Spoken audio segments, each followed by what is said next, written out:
Welcome to this episode of Kennedy Saves the World. One way to save the world is to see the world. I know there are a lot of commies out there, a lot of green nosed freaks who tell you that airplanes are bad, they're carbon spewing devil capsules, and you shouldn't fly anywhere. You should stay in the same place and only go as far as your bicycle will take you. I say that is absolute hogwash. If the world is going to end, then you better well see it. I'm going to tell you a few stories, and hopefully they will inspire you to travel. First of all, there's a story of a woman I spoke to last year. Her life's dream has been to go to Italy, but she's been putting it off for years because she and her husband and their kids have not been able to find 2 weeks in order to go to Italy.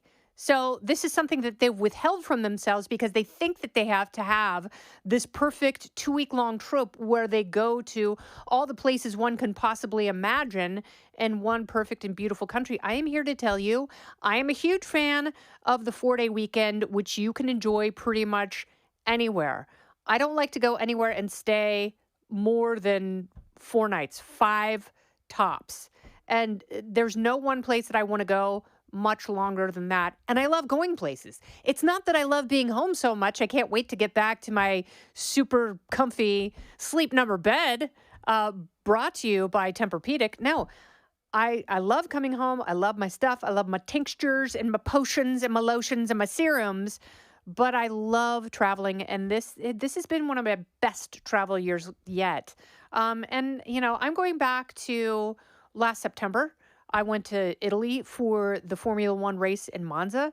That was incredible. I got a new passport last August, and I was like, by gum, I'm going to break this in. And then I went to South Africa for 6 nights with Kat Timpf because you have to stay that long if you're going to South Africa. It's one of the few places where if you're going to go that far, you got to stay so you can enjoy a few days after you sort of navigate the jet lag. That was absolutely incredible. Then I went to Montreal and Turks and Caicos.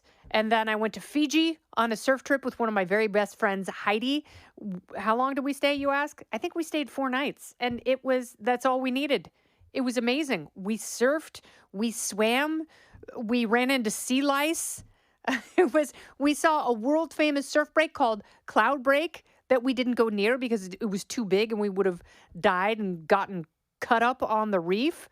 But you don't, and by the way, Fiji, a 10-hour and 45-minute flight from Los Angeles. So I flew from New York, spent the day in LA. That night, took a red eye to Fiji, slept 8 hours, woke up, had some breakfast, and, got off the plane, an absolute paradise. And oddly enough, it was a red eye also going back. So we slept both ways. Didn't bother me. You got to learn how to sleep on planes. So you ask, how do you sleep on planes? Well, you get a cervical collar. I get one called the Relief, RELEAF, neck rest, and it holds your head up. So what wakes you up and what makes you very uncomfortable is when your head slumps forward on a plane. That's number one. Number two, and Emily Campagna will back me up on this, you also have to have a light blocking eye mask. With Amazon, nothing is expensive anymore, and you can find a good one and find a kind that kind of seals around your eyes, but then has this bulbous part so it doesn't actually touch your eyes, but it really keeps the light out. So when your head is up, you can sleep in coach against a window. Hopefully, you have head flaps that kind of come out and give you space to lean your head on. It's all about comfy clothes. I travel with scarves rolled up in my backpack. I always fly carry-on. So just in case they don't have blankets on a flight, I'm good. The neck rest, it acts as a pillow, and the scarves, they act as a blanket. Don't go anywhere. More Kennedy Saves the World right after this. So here's the other story. Don't wait years to go somewhere for 2 weeks. You don't have to go somewhere for 2 weeks. I'm going to go to Italy next month. I will hopefully race a triathlon. I'm only going to be there, I think, 4 nights. And I will see plenty The key to going somewhere and not staying too long is being mindful in every moment. The other key is, and we have discussed this, don't overplan your trip. Have a list of things that you really want to do. If you go to certain places where you do have to have a reservation to see certain museums, make those and only those in advance. Otherwise, and if you have a restaurant that's really difficult to get into, fine, you can do that as well.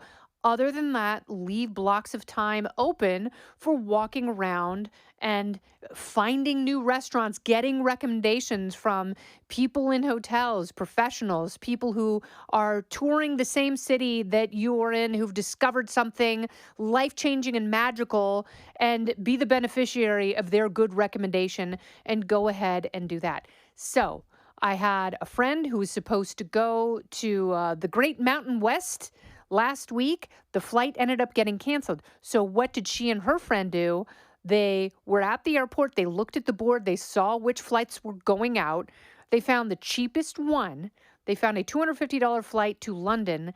They took it and spent 4 magical days in the Cotswolds. What are the Cotswolds? I don't know because I've never been there, but now I want to go because they said it was charming and fantastic with wonderful food and sights they hadn't even dreamed of because they were going to go to rodeo country.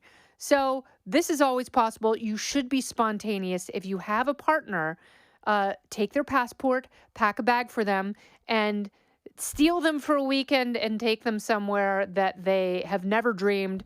You can do it. Sometimes the funnest thing you can do is to find really affordable, amazing vacations that don't take a great deal of planning. There are so many parts of the world where people really benefit from your tourist dollars. So find those places, find the cheap flights, find the cool path that very few people have been down. Either go somewhere and lounge, go have an adventure, or go to a city and hit up the museums and the architecture that you have only read about. But whatever the case is, you don't have to do it for weeks and weeks at a time. If you're a busy person and you love to travel, there are ways of doing it that are completely fulfilling, where every moment, if you are in the moment, you will have a wonderful, potentially life-changing experience, and no one can ever take your travel experiences from you.